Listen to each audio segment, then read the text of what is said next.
Voter లిస్టుకు మీరు apply చేసుకుంటే, voter లిస్టులో మీ పేరు వచ్చిందా రాలేదా మీకు తెలియకుంటే, మీరు మీ ఓటర్ ఐడి కార్డు ఏ విధంగా డౌన్లోడ్ చేసుకోవాలో ఈ వీడియోలో చూద్దాం. వీడియోలోకి వెళ్ళే ముందు ఇంకా ఎవరైనా సరే మన ఛానల్ను సబ్స్క్రైబ్ చేయకుంటే మన ఛానల్ను సబ్స్క్రైబ్ చేయండి. అలాగే మన వీడియోస్ని లైక్ అండ్ షేర్ చేయండి.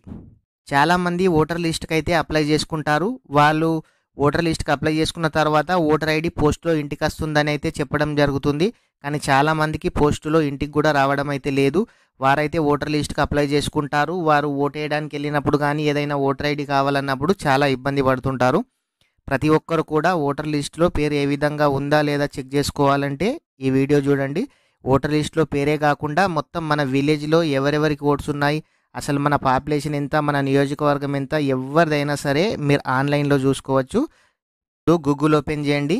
గూగుల్ ఓపెన్ చేసిన తర్వాత సిఈఓ తెలంగాణ అని సెర్చ్ చేయండి. సిఈఓ తెలంగాణ అని సెర్చ్ చేస్తే పోర్టల్ అయితే ఓపెన్ అవుతుంది. సిఈఓ పోర్టల్ ఓపెన్ అయిన తర్వాత ఇక్కడ సిఈఓ తెలంగాణ పైన క్లిక్ చేయండి. సిఈఓ తెలంగాణ పైన క్లిక్ చేయగానే ఎలక్షన్ కమిషన్ ఓటర్ లిస్ట్ అయితే ఓపెన్ అయితే కావడం జరిగింది. దీంట్లో మీకు ఏం కావాలి, మీ ఓటర్ లిస్టులో మీ పేరు ఉందా లేదా చూడాలి. కాబట్టి ఇక్కడ చూడండి ఎలక్షన్ రోల్స్ ఉంది కదా, ఈ ఎలక్షన్ రోల్స్ పైన క్లిక్ చేయండి. ఈ ఎలక్షన్ రోల్స్ పైన క్లిక్ చేయగానే మీ డిస్టిక్ నేమ్ అయితే అడుగుతుంది. మీది ఏ డిస్టిక్ అయితే ఆ మీ డిస్టిక్ నేమ్ ఇవ్వండి. మీ డిస్టిక్ నేమ్ ఇచ్చిన తర్వాత ఇక్కడ మీ అసెంబ్లీ నియోజకవర్గం ఏది అని అడుగుతుంది. మీ నియోజకవర్గం ఏదైతే అది ఇవ్వండి. ఇచ్చిన తర్వాత గెట్ పోలింగ్ స్టేషన్ మీద క్లిక్ చేస్తే మీ నియోజకవర్గంలో ఎన్ని విలేజెస్ ఉన్నాయో అన్ని విలేజెస్ ఓటర్ లిస్ట్ అయితే ఓపెన్ కావడం జరిగింది. దీంట్లో మీ విలేజ్ పేరు సెర్చ్ చేసి కూడా తెలుసుకోవచ్చు.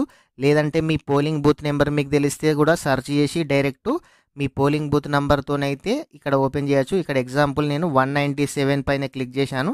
ఇక్కడ చూడండి ఒక విలేజ్ ఎంపీపీఎస్ బొల్లారం అని అయితే రావడం జరిగింది. అట్లా ఇక్కడ 197 అయితే నేను ఎంటర్ చేశాను. ఇక్కడ చూడండి ఒక పాపప్ న్యూ విండో ఓపెన్ అయింది. ఇక్కడ కనిపించే క్యాప్చా కోడ్ను ఇక్కడ ఎంటర్ చేయండి. క్యాప్చా కోడ్ని ఎంటర్ చేసి సబ్మిట్ మీద క్లిక్ చేయండి. సబ్మిట్ మీద క్లిక్ చేయగానే ఓటర్ లిస్ట్ అనేది అయితే ఈ విలేజ్ ఓటర్ లిస్ట్ను అయితే మొత్తంగా ఓపెన్ కావడం జరిగింది. ఈ ఊర్లో ఎన్ని ఓట్లు ఉన్నాయి, స్త్రీలకు ఎన్ని ఓట్లు ఉన్నాయి, పురుషులకు ఎన్ని ఓట్లు ఉన్నాయి, ఎంతమంది చనిపోయారు, పూర్తి డీటెయిల్స్ కూడా దీంట్లో అయితే మీరు చూసుకోవచ్చు. మీ ఓటర్ లిస్ట్లో మీ పేరు ఎక్కడ ఉందో కూడా మీ హౌస్ నెంబర్తోనైతే సెర్చ్ చేసి చూసుకోవచ్చు. మీరు కొత్తగా అప్లై చేసిన వాళ్ళైతే మాత్రం ఓటర్ లిస్ట్లో మీ పేర్లు అయితే చివరన లాస్ట్లో ఉంటాయి. అవి ఆటోమేటిక్ తర్వాత అప్డేట్ అయ్యి మీ ఫాదరు మీ మదర్ ఎక్కడున్నాయో అక్కడికైతే వెళ్ళడం జరుగుతుంది. ఫస్ట్ టైం అప్లై చేసుకున్న వారికి మాత్రం ఓటర్ లిస్టులో మీ పేరు చివర్లో అయితే కనిపిస్తాయి. ఏం టెన్షన్ పడాల్సిన అవసరం లేదు. ఇవి మళ్ళీ ఎప్పుడైనా ఓటర్ లిస్ట్ అప్డేట్ అయినప్పుడు మీ ఫ్యామిలీ మెంబర్ ఓట్లు ఎక్కడ ఉంటే అక్కడికైతే వెళ్ళడం జరుగుతుంది. ఓకే ఫ్రెండ్స్, ఇలా ఎవరైనా సరే మీ ఓటర్ లిస్టులో మీ పేరు ఎక్కడ ఉందో ఈ విధంగా అయితే సెర్చ్ చేసి మీ పేరు, మీ ఓటర్ ఐడి నెంబర్ తెలుసుకోవచ్చు. మీ ఓటర్ ఐడిని కూడా డౌన్లోడ్ చేసుకోవచ్చు.